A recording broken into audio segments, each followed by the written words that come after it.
Hey everyone, Spiffbane here again, commentating on the fourth game of Stork vs. HwaSin in the All-Star Skins match. HwaSin's up 2-1 now, but Stork won the third game, so I like where this is going. He stopped HwaSin's momentum, and hopefully we'll see some good display of skill in this game.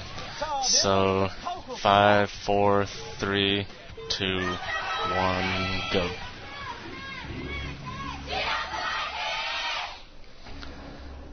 So here we are. This match is on, let's see, Teal Cross. There's another 3-player map. I actually like the map selection for this series because I think the maps that they're using. Oh man, something's starting already. Stork's sending out 2 probes, 2 of his starting probes somewhere. Well, like I was saying, I like the map set for this series because I think a lot of us played on these maybe 1 or up to 2 years ago when they were really popular, and they disappeared for a while among the leagues, and then now they're back. So it looks like he's sending out 2 of his really early probes to scout. So the thing here, he's going to have to be really careful, of course, not to reveal his probe to HwaSin. He's probably going to really carefully inch up to the mineral lines until he sees the cutters of the SCV on the mineral patch, and then move back. So hopefully he'll be able to detect HwaSin without HwaSin seeing him scouting with a super early probe, because then obviously HwaSin will suspect something's up. So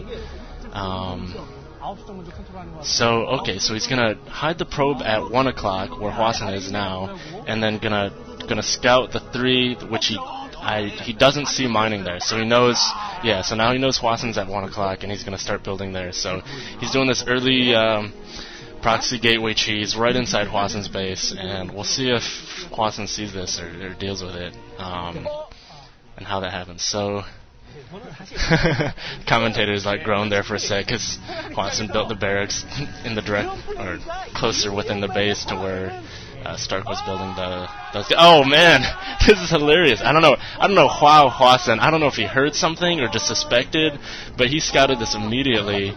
Although even knowing that it's coming, this may still be difficult for HwaSin to deal with. So you notice he's sending all of his SCVs now to attack it, because when gateways are producing zealots right inside your base, it's hard for you to deal with when you only have Marines and SCVs. So HwaSin's go ahead and so Stork's also harassing some SCVs now. He actually pulled off an SCV kill here while HwaSin's scrambling to deal with this. You notice that HwaSin's actually attacking the gateways that are producing here.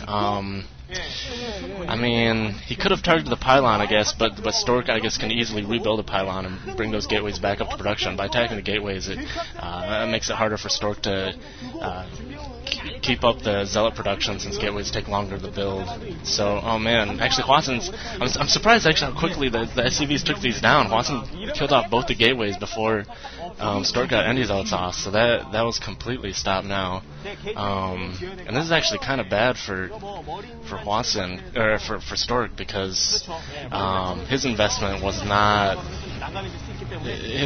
the pylon and 2 gateways out there, I don't think that slowed HwaSin that much. Just pulled off the SCVs for a short period of time, so we'll see how he comes back from this. This is already starting to be a comeback, or Stork's already going to have to start to make a comeback to try to bring this game back.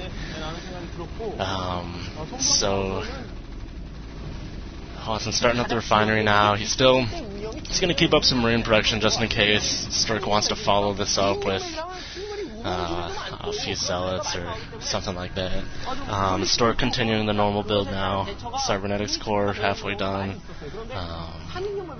And I'm interested to see how HwaSin, if he's going to drop a factory and go 1 base, or maybe he might be tempted to fast expand now, knowing that he's slightly ahead in the early after that early exchange. So he's sending the Marines over to Stork's base.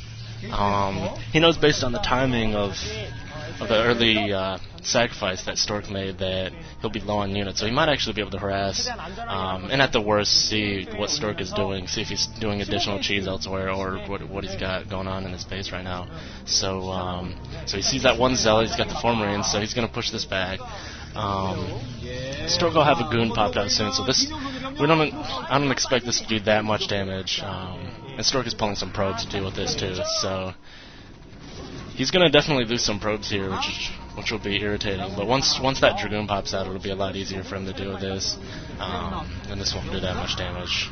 So yeah, so there that goes. Now we'll see.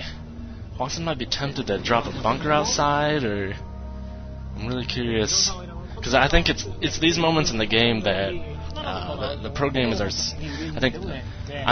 they practice and train for everything so much every day, but for these types of cheeses, like once you deal with a slightly more rare situation, like how they react to the game and deal with it in the follow-up is really interesting, because that's something that they obviously have a lot less experience with compared to their, traditional macro practice and typical builds and that sort of thing. So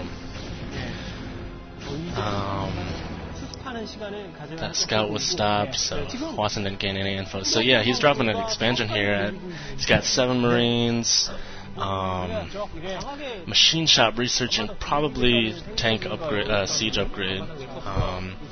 So this is going to look pretty good for HwaSin pretty soon. Stork is also starting his next one out too, so probably anticipating or has seen right now that HwaSin's expanding. So in this type of game, it's really intense. Like Stork is already, seeing what he can do with his first few units, just because the early rhythm of the game for both players is kind of messed up. There's more flexibility in the early to mid phases for something interesting like this that normally would be less possible. So he hits the SCV, delaying that expo a bit. And we hear here that HwaSin has siege up, so Stork isn't going to be able to do much. Although he picks off that SCV again, further delaying the command center. Just fun, even while taking siege tank damage. So here goes. Stork drops a second expo. So this is, like in the first game I mentioned how when HwaSin early expanded, in that case Stork opted out of an early expand and tried to mass up more units and shuttle to try to break the defense for HwaSin's early expand. But in this case, here's the other option. Instead of massing units and trying to do a quick attack, Protoss can try to out-expand at this point and pick the lead back up, since Protoss usually has to maintain more bases than the Terran, just based on the nature of the metal versus ground unit matchup. Protoss just needs more units and be able to string them out faster. So, let's see. Stork is increasing its gateway count to match his expanding economy, and then now we have a little calm phase in the game where both players are macroing up, and depending on, looks like they're both just gonna sit and mass units for a bit. I don't think Stork's going any shuttle, any sort of drop harass. Neither is HwaSin. So yeah, they'll be both massing up for a bit at this point.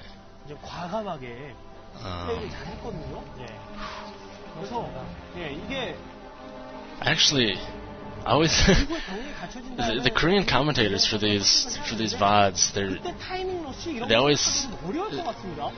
they have really consistent commentating, and I'm always curious what they're saying, but I don't know if that will ever be possible if I'm ever fluent enough with Korean or have a personal translator or something. But I'm really curious what they're talking about here, whether it's like past map stats or